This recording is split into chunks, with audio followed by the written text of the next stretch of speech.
Today we are going to do an experiment, and this is for some type of, just consider it a pilot for some show with political content. Ooh, I love that word, content, on some platform, and content, and it won't be cringy. It'll be based. Okay, I'm up in my colloquialism. Okay, let's go. I'm going to make remarks about a video. Okay. Ooh. There was a time in my life when I was angry, bitter, and deeply unhappy. I wanted to lash out at the whole fascist system, the greedy, heartless power structure that didn't care about me or the rest of society's innocent victims. A system that had robbed, beaten, and stolen from my ancestors. Who in the hell wrote this script? You know, this is what I hate about Prager videos. They talk to you like you're in third grade. Ooh, capitalism is wonderful. Communism is bad, bad. Okay, little girls and boys, let's all say capitalism is bad. Okay, I'm going to speak to you like you're a third grader in this high voice. And I didn't know what I was doing in my life. I was angry. Oh. You know what else I hate about Prager videos? This cheap graphics. I think it's a flash. It's some type of flash video program on Apple. Maybe Microsoft. But it's for people who don't have any artistic ability. So you just follow. It's like follow the dots, type of painting. You don't have to have any artistic ability. You just follow what the instructions do, and you get graphics like this, flash graphics. Their videos suck, really bad. But on to the show. Old corrupt edifice deserved to be brought down, reduced to rubble. Didn't they do that January 6th, the MAGA people? They wanted to take the Capitol building and destroy it. But proceed.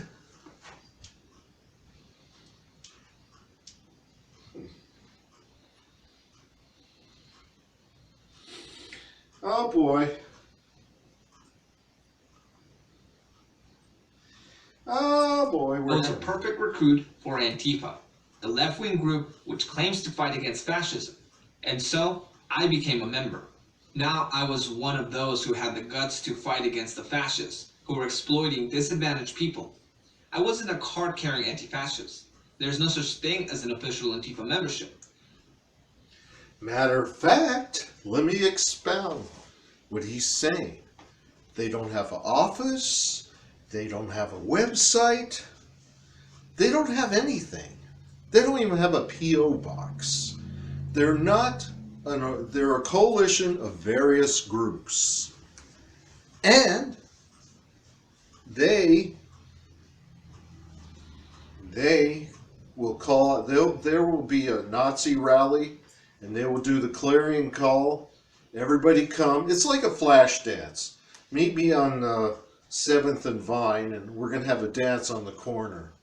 That's like a flash dance. There's no meetings, nothing. It's just a concept. It's like the Yippies. And please, I'm not going to explain who they were.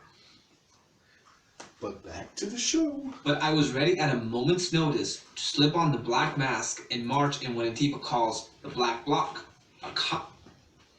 Antifa? Black Bloc? What are they called? Black Bloc? Bloc? Black Bloc? Black Bloc was a contingency of anarchists during the 1999 Battle of Seattle. They had nothing to do with Antifa. Nothing to do with Antifa. Okay? Here comes the other lies. of other black-clad Antifa members to taunt police and destroy property. Antifa stands for anti-fascist, but that's purposely deceptive. For one thing, the very name is calibrated so that anyone who dares to criticize the group or its tactics can be labeled fascist. Wrong! It's not calibrated to do anything. It's just a nice little meme, a nice little colloquialism to make it sound French, because it is from a French concept. Now, it's not calibrated. Anti-fascism was an underground movement in France. Also, World War II was a coalition against fascism, so they were Antifa.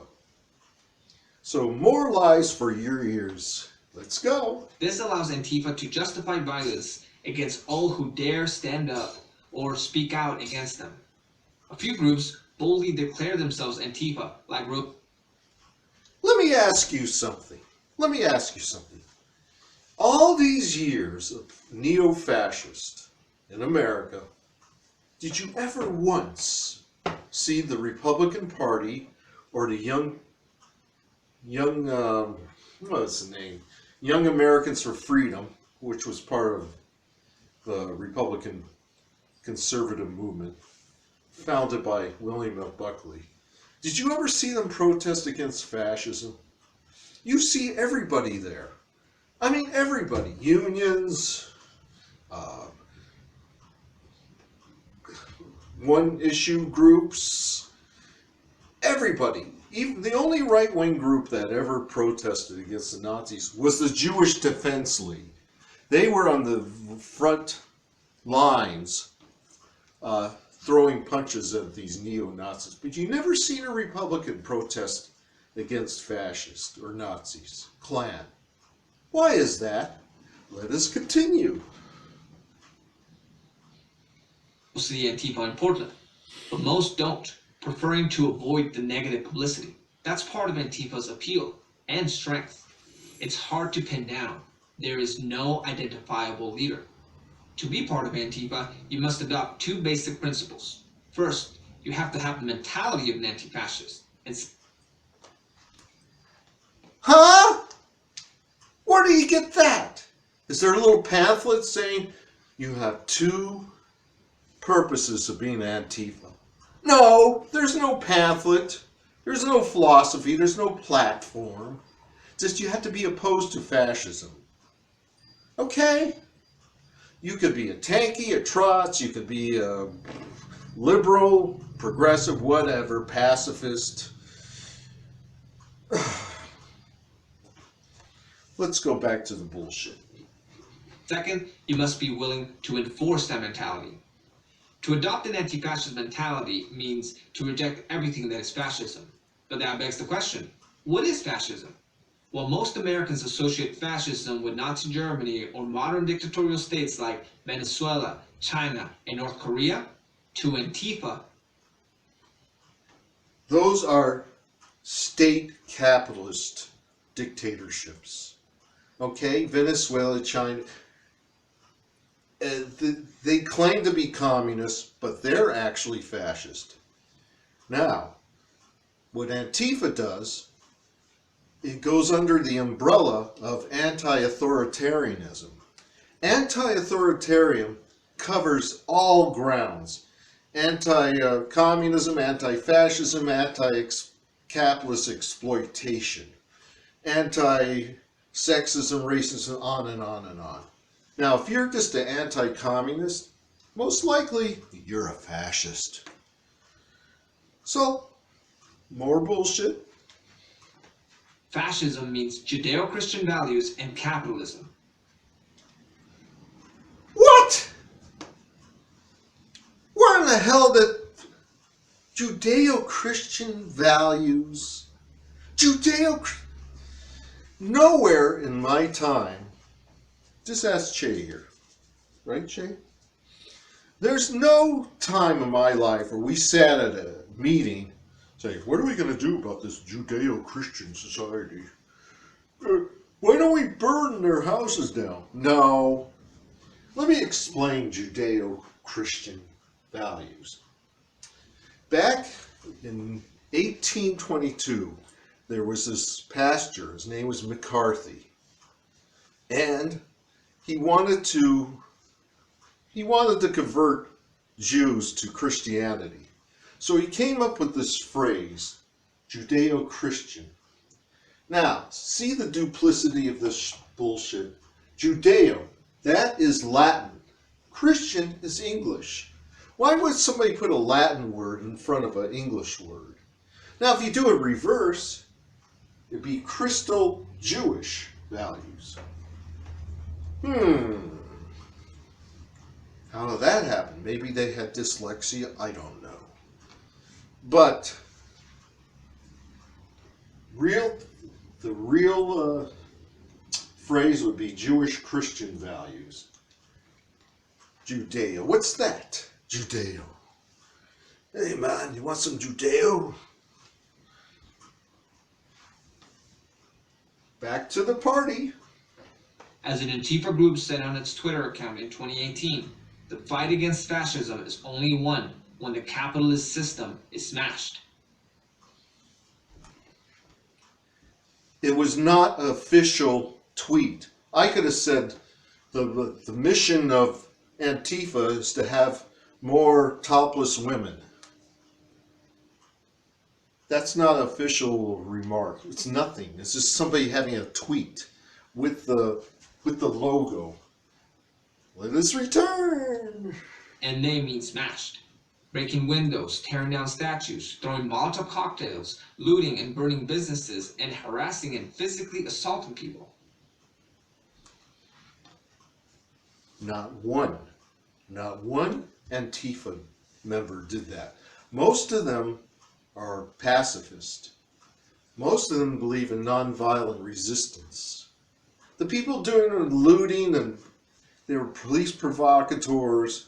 They were groups masqueraded as Antifa. Go look up the Umbrella Man on Google, and you will see it was somebody that was from the Oath Keepers pretending. He was walking down the street with an umbrella, breaking windows. And somebody says, "What are you doing?" He says, "Go away, go away." Somebody chased him down, and it turned out he was a member of the Oath Keepers. But let's not delay. We saw it all in the summer of 2020 in Portland, Seattle, Minneapolis, and other cities. Antifa is not solely responsible for all left-wing political violence. Not every attack by left-wing radicals is an Antifa attack. But Antifa exemplifies the worst of this dangerous ideology, which is becoming bolder and more prevalent in American society. Wait a minute, whoa, wait. Whoa. Ideology? How could a contingency, a coalition, have an ideology? We used to have a mobilization against the war in Vietnam, and there were so many groups in that coalition. There was not an ideology. There was a one issue, and that was to stop the war in Vietnam. Okay, more bullshit. Joining Antifa was the worst decision of my life. How did I get out of it? How did he get out of it? He never was in it. There's no evidence that this guy was ever in Antifa. No evidence. He could say he's from Antifa, he was in Antifa, and write a book, which probably hardly sells. I never heard of his book. But no, there's no roll call. You don't have to give your social security number, and you're not in. There's no personnel department in Antifa where they have your registration number. Okay, so this guy is.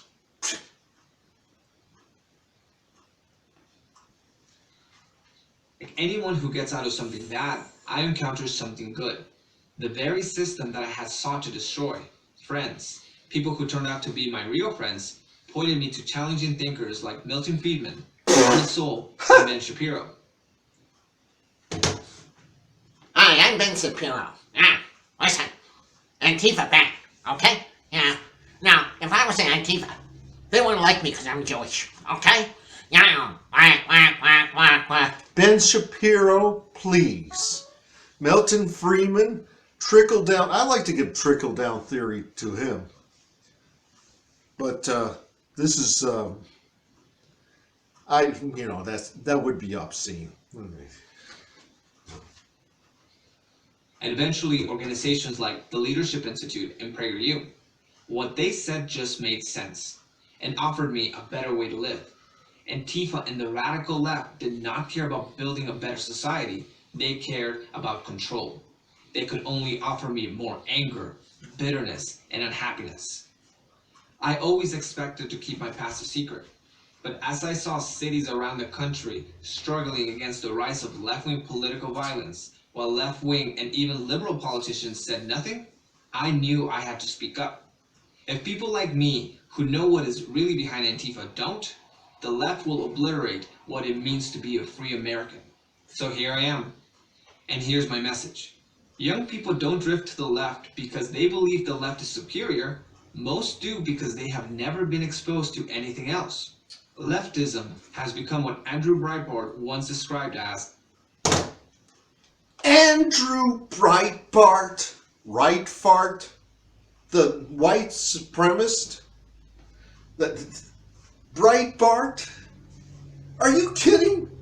It was so right-wing, Breitbart, that even Ben Shapiro quit. They were so right-wing. Even Trump fired Steve Bannon. I gotta go. I don't want to be part of this. Breitbart. You notice how he's talking? It sounds like he's reading off a prompter. No, and I went in, and now I found Jesus, and now I don't play my dinky every night anymore. I wish Trump did put up the wall, then we wouldn't have right-wing ding-dongs like this. the default position. The American idea is more powerful than you think. It turned me around. It can turn Where's your others green around card? too. I can't You call find it your that green idea, card. call it the American dream. It's not about money. It's about freedom. That, ultimately, Yeah, freedom to have money. is the reason Antifa has to resort to violence. Because if conservatives are allowed to speak freely, they will peacefully convert more and more. Oh, conservatives are not allowed to speak. They're so. They only own all the TV stations and the corporations, but they're not allowed to go on a campus and lie. Those conservatives are so oppressed. Please. Antifa supporters towards the values of liberty, and then Antifa will vanish like the nightmare it is. You're the Gabriel nightmare. Dallas, the student rights advocate for the Leadership Institute and author of Behind the Black Mask, My Time as an Antifa Activist for Prager University. Thank you for watching this video. To keep PragerU videos free, please consider making a tax-deductible donation.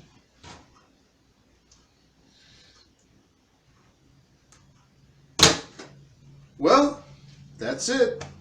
We'll see each other again. Viva Che.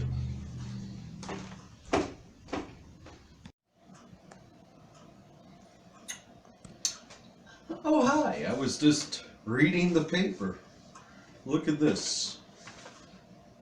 Zuckerberg, is that his name? They said that Australia is going to boycott Facebook. But that's not why we're here today. You may need this, so.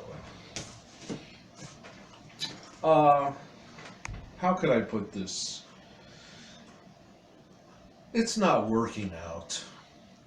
And I'm afraid we're going to have to put culture warfare on hiatus. Not getting any viewerships, not getting any sponsorships.